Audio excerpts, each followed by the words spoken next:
M'poko j'aime jouer un monde qui pi vicieux passé non? Pour qui ça? Depuis le voisinage fin retirer manger pour moi. Yo te mette dit papa mourir, faut me fin manger avant. Bagay ça fait pas gen moun qui gen respect pour moi non. M konn entrer dans kay, ti moun qui pi petit a fait me le papa pour le ka bam de qui est dire. Moun sou quartier la kay la pas jeter manger non. Depuis elle fin aswe tout reste manger pour moi. M konn gen assiette nan même li gen ma, il gen blé, il gen petit mila dans le sel kou.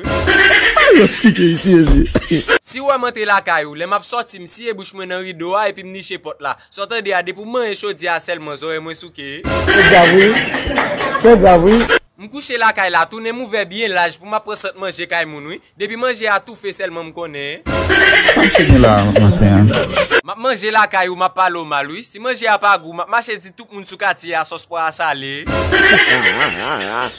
M'kon a la caillou moun, li di m'li pas faire rien depuis matin. Au lieu pour me faire zéro, mal dans cuisine n'a manger 3 graines Maggi. Les m'a manger la caille moun, c'est tant que c'est dans fête malé. Gen moun nan caille la konn pas joindre, moi même gen t'en prend 2 fois. Toute journée m'a boire comprimé, m'a boire sirop pour m'ka manger en pile oui. M'a manger dans n'importe 17 cailles différents. Tout le monde sous quartier a chercher puis moi même m'a gossi. Baba.